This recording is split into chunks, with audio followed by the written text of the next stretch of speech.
Get up in the game. Flip a lick, flip a lick, flip a lick, flip a lick, flip. Get up in the game. Get up in the game. Get up in the game. Get up in the game. Get up in the game. Get up in the game. Flip a lick, flip a lick, flip a lick, flip a lick. Get up in the game. Get up in the game. Get up in the game. Get up in the game. Welcome to another episode of What's Up with DJ. My name is DJ. Each week, I bring you topics about current events, career development, finance, business, holistic living, life hacks, and stories of inspiration and humor. So be sure to hit that subscribe button, like, comment, share, and consider leaving a review on Apple Podcast. Your comments and opinions are always encouraged and appreciated. And I'd say thank you to everyone who has commented, liked, and subscribed and shared. I really appreciate you. And also, I appreciate you joining us for this particular show. So let's get right into it. One of the things that I enjoy doing is talking to young professionals who are doing extraordinary things. And our guest this week is yet another example of someone who's proven those stereotypes of the wayward millennial wrong. So our guest this week is Devon Ashby, a graduate of Morgan State University in Baltimore, Maryland. He is the author of PG versus MoCo. Is that right, MoCo? Yeah. Montgomery County, a memoir of high school football in the shadow of the nation's capital, a book that explores the football culture in Maryland's public high school in Prince George's County and Montgomery County. He is also the host of the podcast, The Play-by-Play Analysis, which focuses on conversations around sports. Devin says he prides himself on being well-rounded as a sports writer and writing stories about various subjects. However, his favorite topic is to write about sports. He feels that his time at Morgan State University elevated his writing. He received the chance to visit baseball academies in the Dominican Republic and interview people who moved from America to Paris, France. He also landed an internship at the New York Times Student Journalism Institute, where he wrote an article for their Student Journalism Institute website. Devin graduated from Morgan State University in 2019. During this time at Morgan State University, he started his own sports blog. Devin hopes to write for top news organizations such as ESPN, the Associated Press, or Bleacher Report. Still, he'll be satisfied just working with a company that allows him to tell the stories he wants and travel the country. So, hey, how you doing? I'm doing good. How are you? Great, man. So, how long have you been podcasting?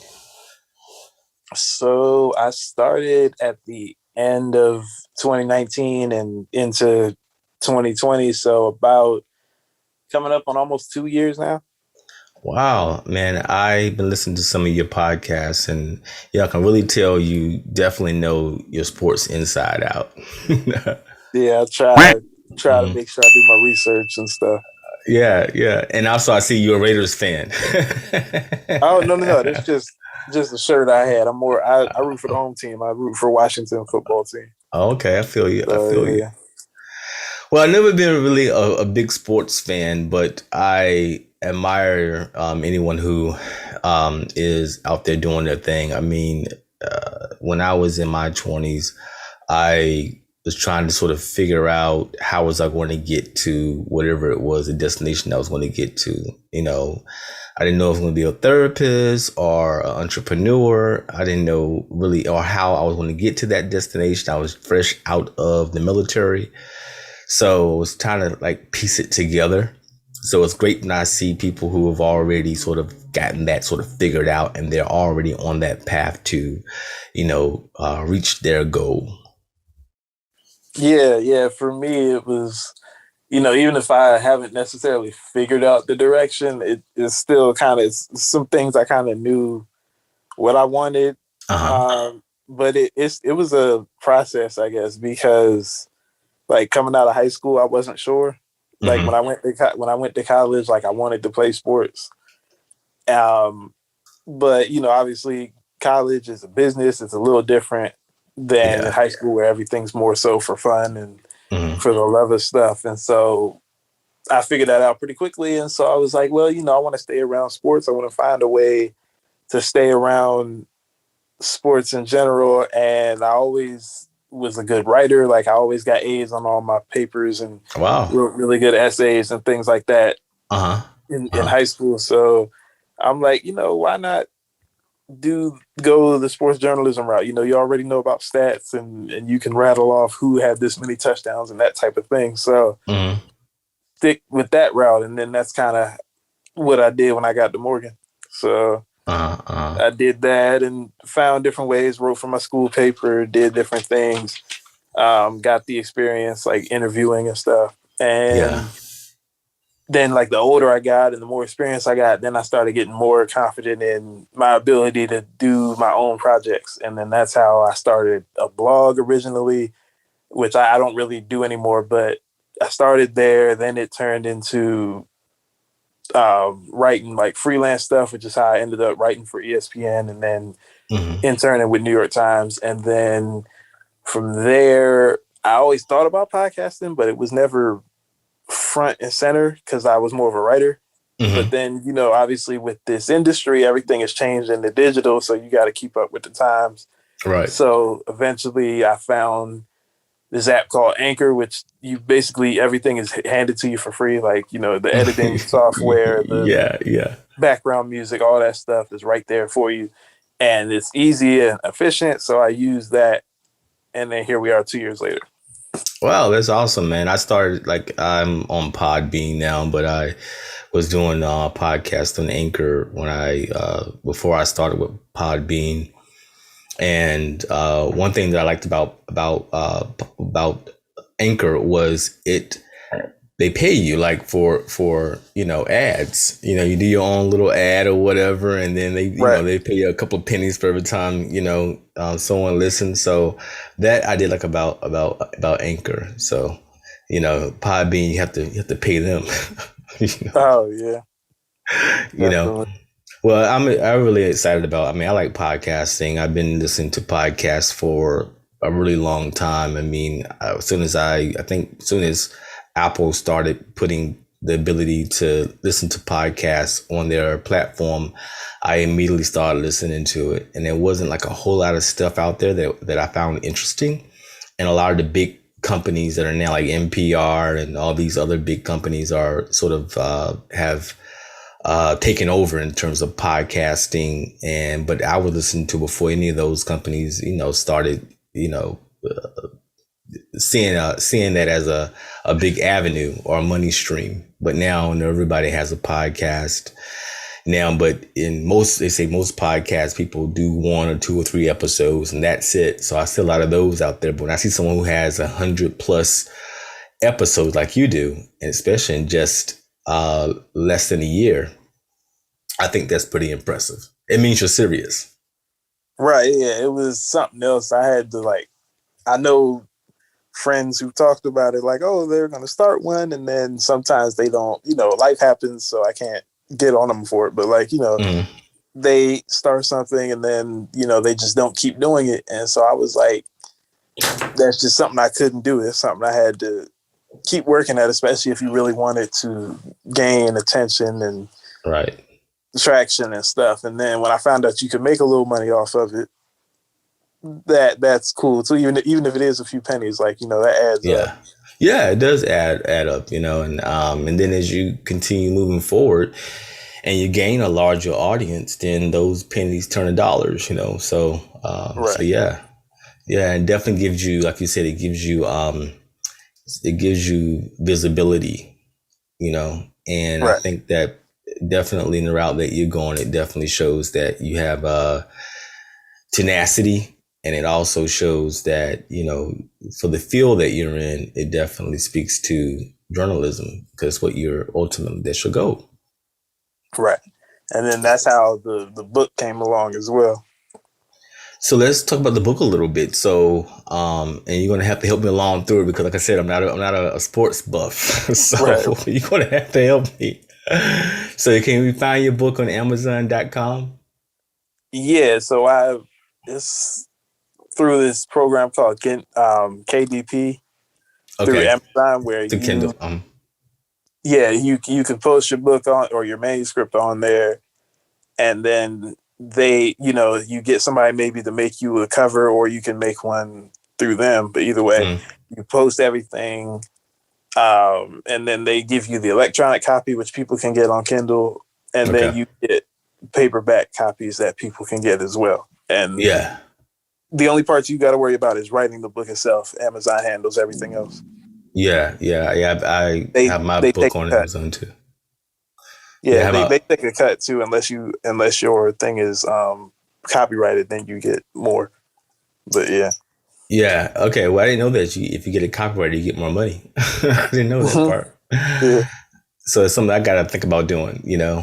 and yeah, but I have my book on Amazon and Kindle, and considering doing an Audible version of it at some point, but writing books are not necessarily easy, not for me, but I definitely find it to be very rewarding. Yeah, it So, was cool. It was very rewarding. Yeah. so what is your book about? I did state a little bit in the introduction about what the book was about, but what can you go on more detail about what the book is about? Okay, so it's called PG versus MoCo, which is play on words. PG, Prince George's County, MoCo, Montgomery County, and it is effectively like the title says, it's a memoir of high school football in and around the nation's capital. So Prince George's and Montgomery County are two of the most visible and affluent counties in the state of Maryland. Mm-hmm. And they both are kind of like a stone's throw away from DC. So they're both very close to DC. And they have produced some very good quality football teams, like high school football teams, with a lot that they're always in the Washington Post. They're always winning state championships in the state. A lot of the records, you go through the record books, and it's generally people from Prince George's, MoCo, and a lot of Frederick County too, Mm-hmm, mm-hmm, sprinkled in there. But if you look at the college football landscape, like generally when people think of football powerhouses and like who brings the most talent to college and then ultimately to National Football League, the first states that always come to mind are Florida, Texas, and then to some people, like mostly the South, Florida, Texas, Georgia. Then you go out west, you probably California because of how many people they have there. mm-hmm. But if you look at the numbers and you look at, especially in recent years, Washington, D.C. and the surrounding areas in Maryland have produced just as many, if not more, D1 football players, especially, but like just college football players in general. And yet, nobody considers this area as like a football powerhouse. Like people kind of overlook it. They don't really recognize the reason. And my thing is, I think it's just because of the fact that our talent doesn't stay home like those other states. Mm-hmm, mm-hmm. And a lot of our talent is spread out in some of those areas. Like you look at college football teams around the country, some of their best players come from this area, especially like University of Alabama. They've had a few of them over the years. You look at some of these teams around here, like in Ohio State or in Penn State, they have a lot of our players over here as well. So I felt like somebody needed to tell that story, and I felt like there hasn't been a concerted effort to do that up to this point. And even our basketball is the same way. Like, up until Kevin Durant put a documentary out in 2020 about basketball from this area, nobody was telling that story either. And his documentary gave me a little bit of inspiration to write my book because I'm like, oh, well, finally we're getting that limelight, So ultimately, somebody's going to want to write about football from here, and it still just hasn't happened yet. And so I'm like, I got my degree from Morgan in journalism. I know how to interview. I know how to reach out to people. I know how to do all this stuff that goes into it. So I feel like, if nobody's going to do it, I'm going to step up and do it myself. Yeah, I like that, man. I definitely like the idea of, if it's not out there, then one thing when I'm like researching and I'm a topic and I'm looking for an article or a YouTube video and I can't find anything about that particular topic, like, let me do a show about that. Let me find somebody who wants to have a conversation about something like that, because since there's nothing out there, so it's like you knew that it was little or no information out there like that, so you created it. Yeah, right. That's awesome, man. So I did see in one article that I read about you that, about some advice your father gave you when you was sort of deciding if you were going to pursue football, and you felt like this, what I read, you felt like this advice was life-changing. What was that advice? Yeah, so I wasn't like some fantastic football player in high school. Like, I didn't play at all. So it was more of a pipe dream trying to get to play at the next level. Like, it wasn't something that was going to happen. I just didn't, you don't know that as an 18-year-old. But, now that I'm 25, I know that. Like, but he basically told me, you can write, you can only play football for maybe 10, 15, 20 years of your life, but you can write forever, like till you're blue in the face, Yeah. And he had said that even after I already decided what I was going to do, but that just helped me like further to understand that, like, there's a future here, even if there's not one there. Yeah. Yeah. So it seemed like, there was some, even though you had decided that you was going to pursue a career in journalism, that still you felt there was still something lingering in you that still wanted to pursue that pipe dream of becoming, trying to pursue the NFL.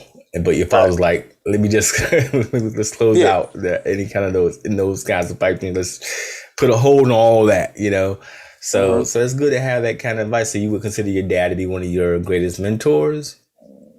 Yeah, like, he's kind of been in my corner for a lot of stuff. He supported everything I've done, college, all the stuff. He's always kind of told me to not to be scared, let them tell you, whenever I do anything, like don't tell yourself no, let somebody else tell you no. And even then you still don't necessarily let them tell you no.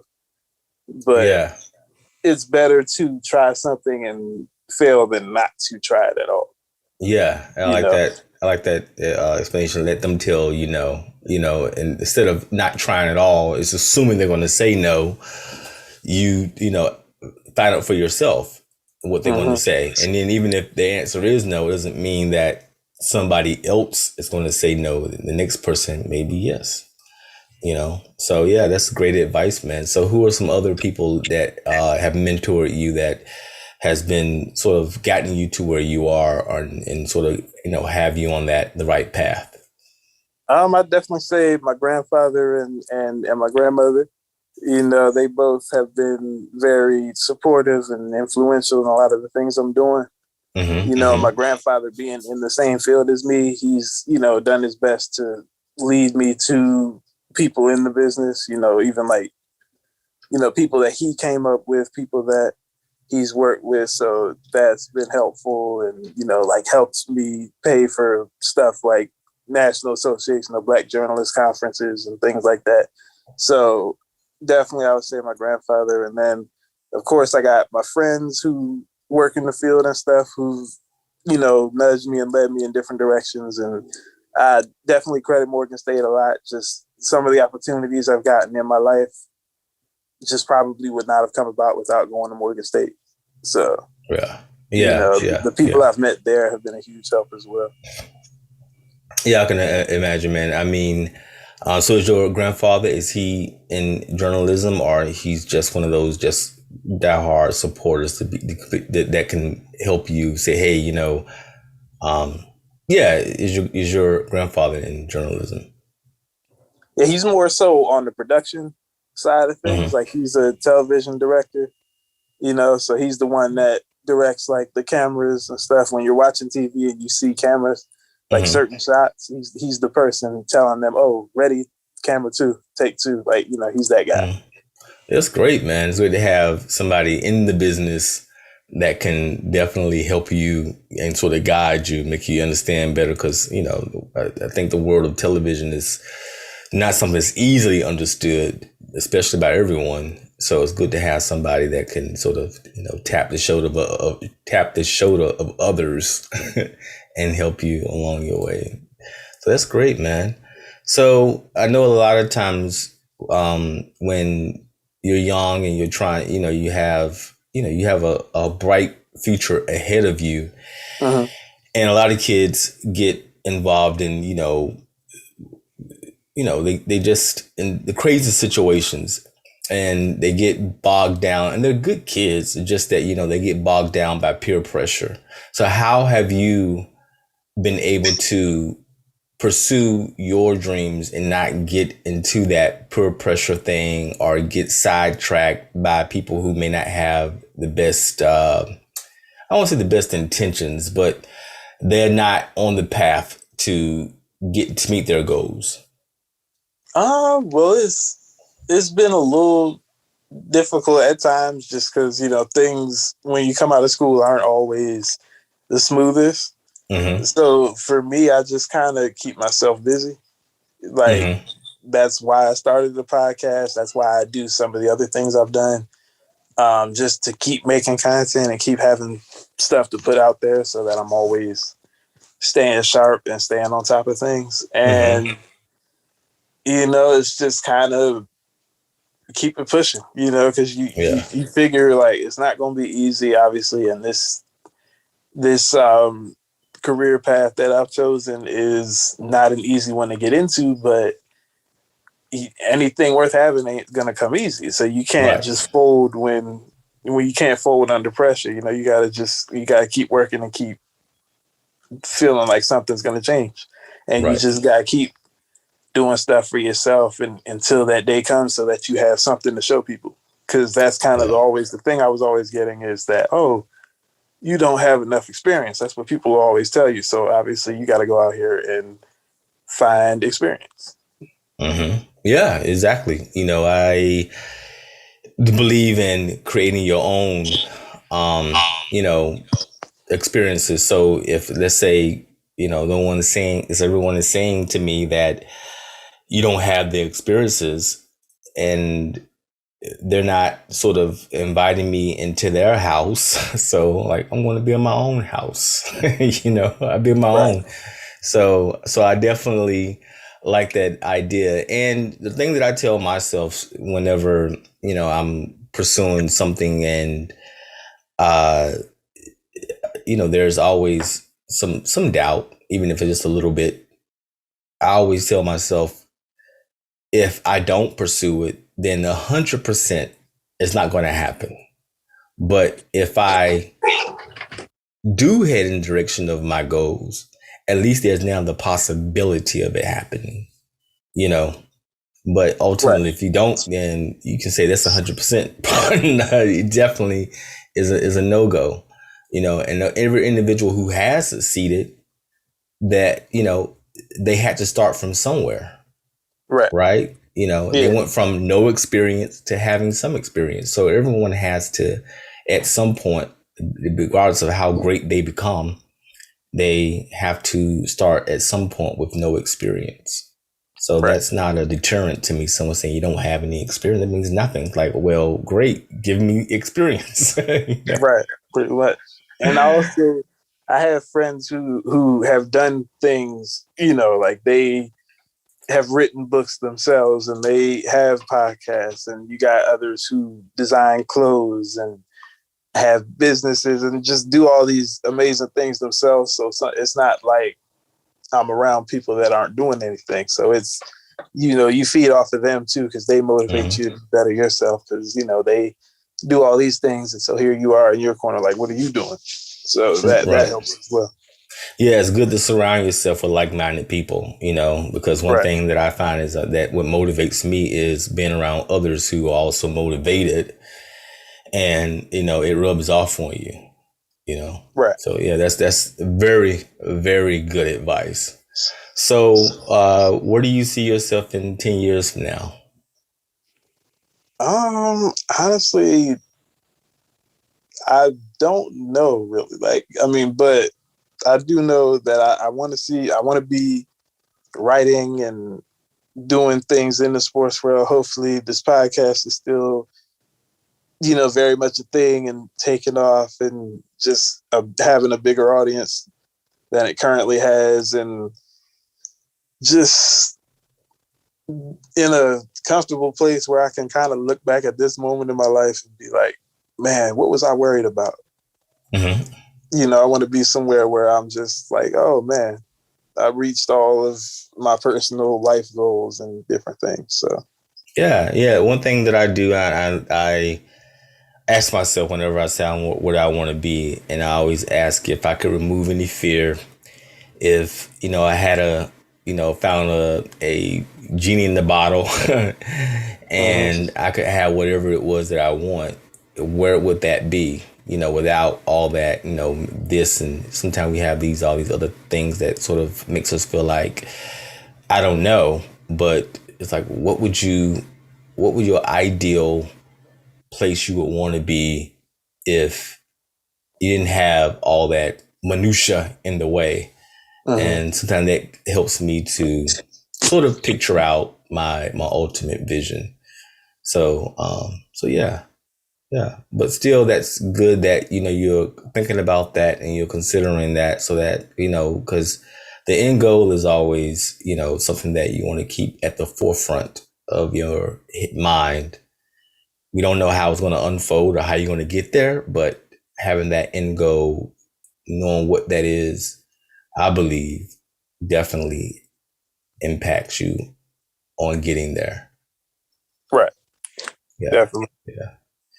So there's anything that you wanted to, outside of your book, anything that you wanted to promote, or is anything that you want? I mean, of course, your podcast.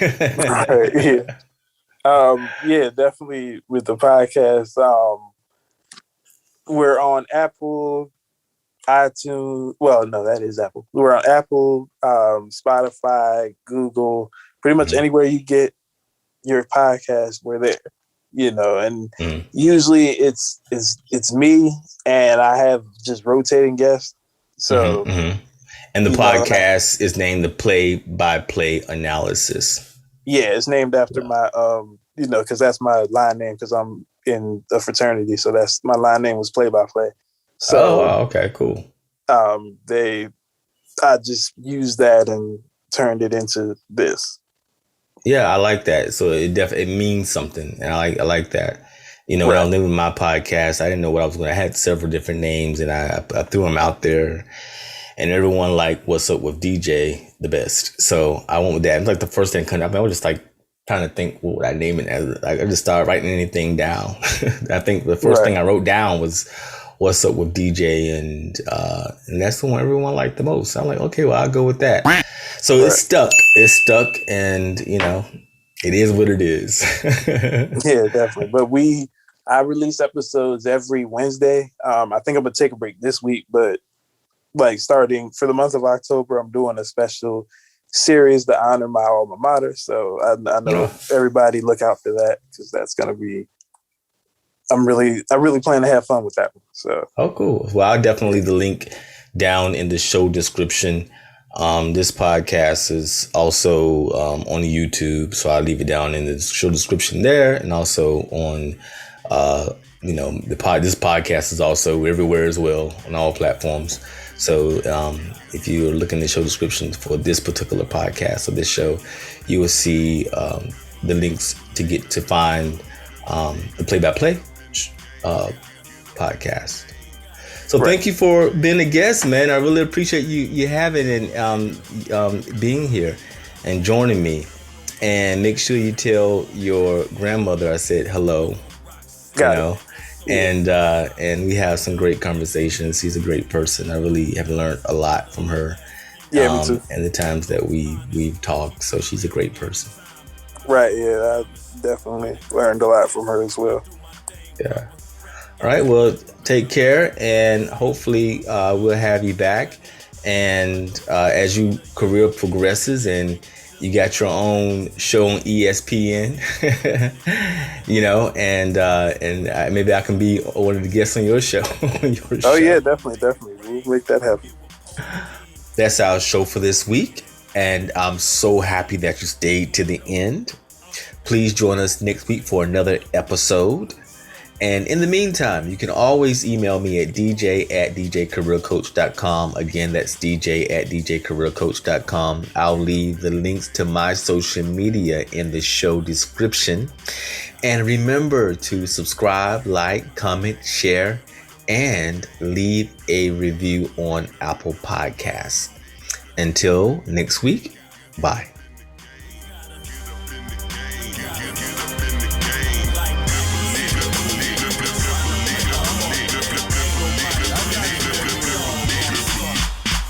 Sub-Zero, dick hole more meat than a club hero.